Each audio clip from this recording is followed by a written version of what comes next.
ये अपने प्रश्न संख्या 3 देखते हैं। कह रहा है किसी परेड में 616 सदस्यों वाली एक सेना आर्मी की टुकड़ी को 32 सदस्यों वाले एक आर्मी बैंड के पीछे मार्च करना है। दोनों समूहों को समान संख्या वाले स्तंभों में मार्च करना है। उन स्तंभों की अधिकतम संख्या क्या है जिसमें वे मार्च कर सकते हैं। यानी स्तंभों की अधिकतम संख्या कह रहा है। स्तंभों का अधिकतम संख्या का मतलब यह हायर कॉमन फैक्टर यानी एचसीएफ जानना चाह रहा है। अगर न्यूनतम संख्या की बात करता तो उसका मतलब होता है लिस्ट कॉमन मल्टीपल यानी एलसीएम होता है। हमें बात किया है अधिकतम संख्या की, तो इससे पहले यह नहीं कहा है कि किस विधि से एचसीएफ निकालें। हम भाग विधि से भी निकाल सकते हैं, गुणनखंड विधि से भी निकाल सकते हैं, या आप कहें तो यूक्लिड विभाजन प्रमेयिका का यूज करके भी हम निकाल सकते हैं। तो चलिए हम देखते हैं यहां पर कि दो संख्या दिया है 616 और दूसरा दिया है 32। तो इसमें आपका यानी भाज्य जिसे हम ए कहते हैं इसकी वैल्यू है 616, यानी बड़ी संख्या को मान लेंगे हम भाज्य मान लेंगे। और यहां पर जो छोटी संख्या दिया है यानी भाजक, ये हो जाएगा हमारा भाजक यानी बी मान लेंगे इसे, और ये दिया हमारा 32। अब यहां पर हम यूक्लिड विभाजन प्रमेयिका का प्रयोग करेंगे। उससे पहले हम जान ले कि ये प्रमेयिका होता क्या है, यानी ए बराबर होता है बी क्यू प्लस आर। अब यहां पर देखिए हम क्या करेंगे कि यहां पर हम एक छोटा सा भाग देते हैं 616 में भाग देंगे, और किसका भाग देंगे तो इस भाजक यानी बी का यानी 32 का। तो 32 से भाग करेंगे हम 61 में, तो ये दो बार में नहीं जाएगा क्योंकि 32 दूना 64 हो जाएगा, एक बार में जाएगा, ये एक बार में हो जाएगा 32। अब इसको घटाएंगे, एक में से 2 नहीं घटेगा, हासिल लेगा 11 में से 2 घटेगा, ये 9 हो जाएगा। यहाँ 5 में से 3 घटेगा, 2 बचेगा, ऊपर से आएगा 6, 296 हो गया। अब ये 9 बार में जाएगा, 9 बार में आपको हो जाएगा, देखिए 9 बार में 9 दूना 18, 8 कैरी 1 और 29 27 एक 28 हो जाएगा, 288 हो जाएगा। अब यहाँ 6 में से 8 को घटाएंगे, नहीं घटेगा तो हासिल लेगा, 16 में से 8 घटेगा आपका हो जाएगा 8, और यहाँ पर देखेंगे 8 बचा, 8 में से 8 घटेगा 0 और 2 में से 2 घटेगा 0। अब देखिए संख्या के पहले अगर शून्य लगे तो उसका कोई अस्तित्व नहीं होता है, इससे चाहो तो आप हटा भी दो।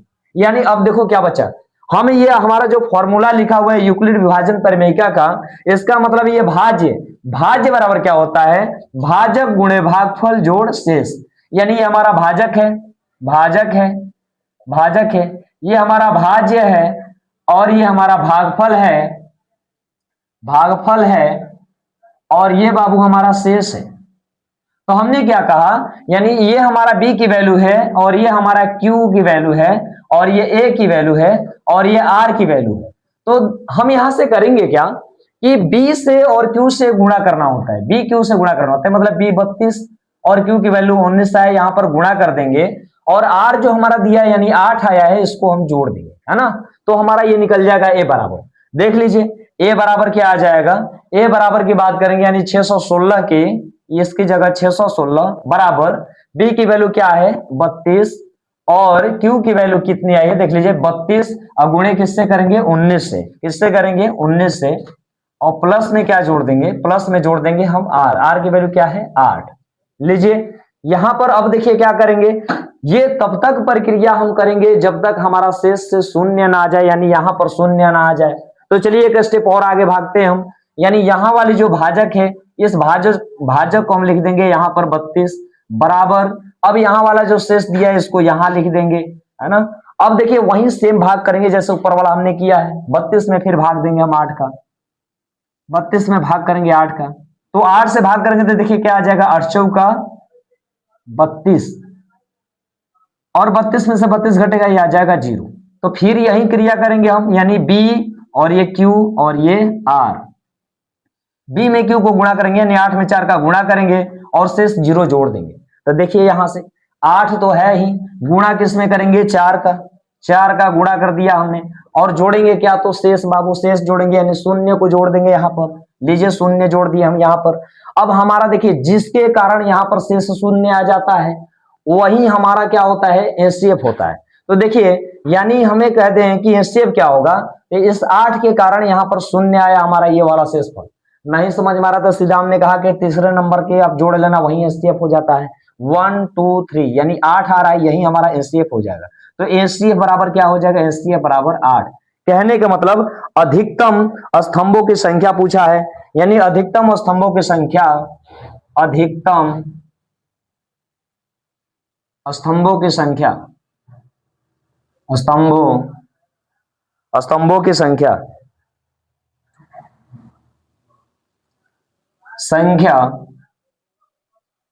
क्या आ जाएगी?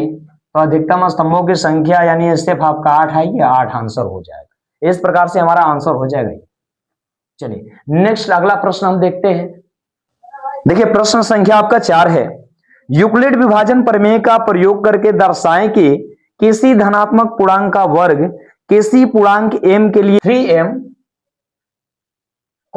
3m प्लस 1 के रूप का होता है। ये चीज दर्शाना है हमको। तो पहली बात हम ये जान लेते हैं कि हमारा यूक्लिड विभाजन प्रमेय का फॉर्मेट क्या होता है। a बराबर बी क्यू प्लस आर, ये होता है। अब यहां से हम ये जान लेते हैं हल में हम जानेंगे कि मान लेते हैं कि धनात्मक विषम पूर्णांक है क्या। यानी आपको कहा है कि धनात्मक पूर्णांक की बात किया है, तो मान लेते हैं यहां पर माना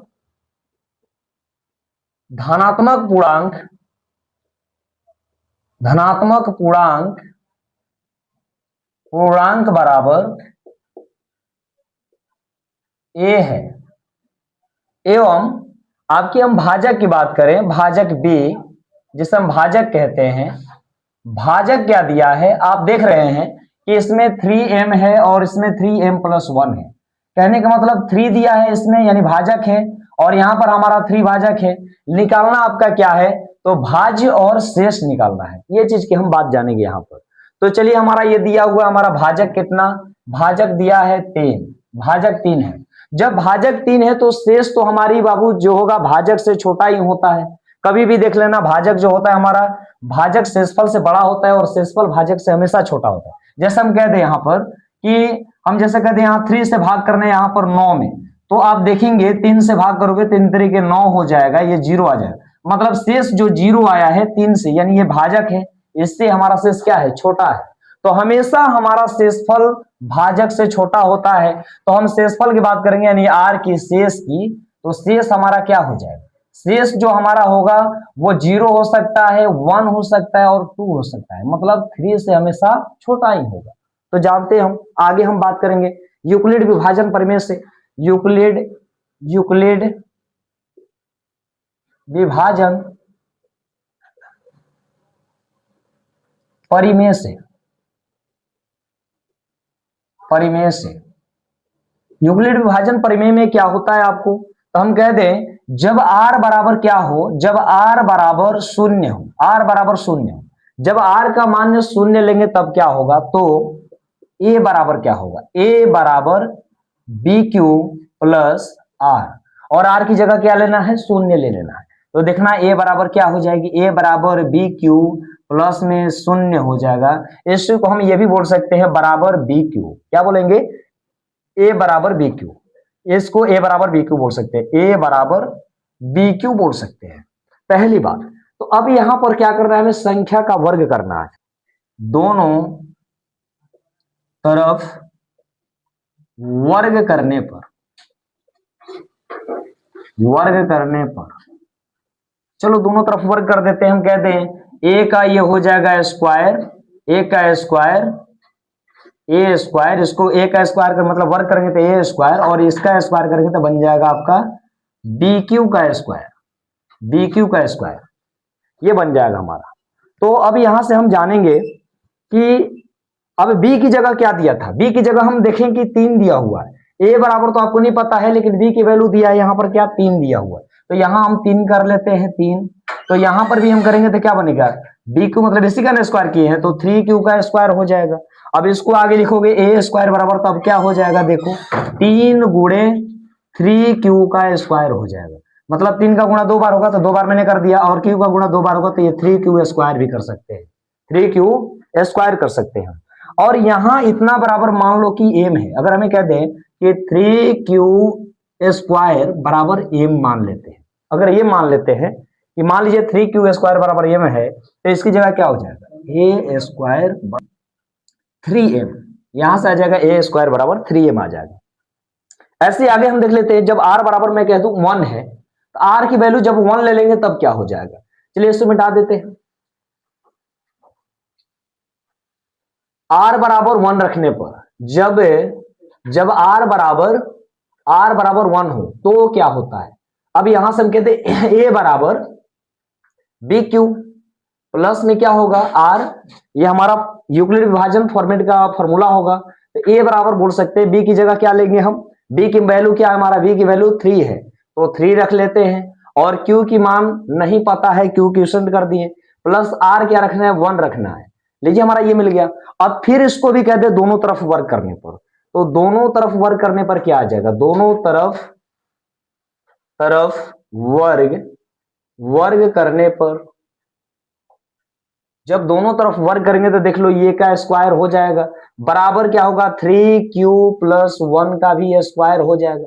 अब आप क्या देख रहे हैं कि ए स्क्वायर बराबर, ये आपको 3q प्लस 1 क्या है, ए प्लस बी का होल स्क्वायर हो जा रहा है, ए प्लस बी का होल स्क्वायर। अब ए प्लस बी का होल स्क्वायर क्या होता है, ए प्लस बी का होल स्क्वायर आप जानेंगे तो होता है बाबू a square plus b square plus 2ab होता है, ये चीज होता है हमारा। तो यहां से हम इसी पर रख लेंगे, देखो ए स्क्वायर की जगह क्या कर लेंगे 3q का स्क्वायर यानी ए स्क्वायर प्लस बी स्क्वायर की क्या रखेंगे तो 1 का स्क्वायर, अब प्लस 2ab क्या रखेंगे हम तो 2, ए की वैल्यू क्या होगा 3q और बी की वैल्यू क्या है 1 है तो 1 कर लेंगे हम। इसको और तोड़ते हैं आगे, ए स्क्वायर बराबर क्या बन जाएगा तो 3q का स्क्वायर करेंगे आप तो ये हो जाएगा 3 के 9q हो जाएगा, 9q का स्क्वायर हो जाएगा, प्लस में 1 का स्क्वायर करेंगे 1 हो जाएगा, 3 दूना 6q हो जाएगा। इसको थोड़ा सजा के लिख लेते हैं, ए स्क्वायर बराबर क्या हो जाएगा तो देखेंगे 9q का स्क्वायर प्लस में इधर को इसको इधर कर दो 6q प्लस क्या हो जाएगा 1 हो जाएगा। अब यहां से हम 3 कॉमन कर लेते हैं दोनों में, देखो इसमें दोनों में 3 कॉमन कर लेते हैं तो ए स्क्वायर बराबर क्या होगा 3 into 3q square, sorry 3q, हाँ 3q स्क्वायर हो जाएगा और प्लस 2q हो जाएगा। अब यहां से हम प्लस 1 है इसको छोड़ देते हैं, प्लस 1 ऐसे साइड में कर दो और इतना बराबर मान लेते हैं कि हमारा ए है, इतना बराबर m मान लेते हैं, m है तो चलिए ये क्या हो जाएगा ए स्क्वायर बराबर 3 और इतनी जगह m रखेंगे तो बन जाएगा 3m, आइए हो जाएगा हमारा प्लस 1। तो यहां से हमें क्या मिला, किसी धनात्मक पूर्णांक का वर्ग 3m कोमा 3m प्लस 1 के रूप का होता है, ये रूप का होता है, ये हमारा आंसर हो जाएगा, आंसर हो जाएगा।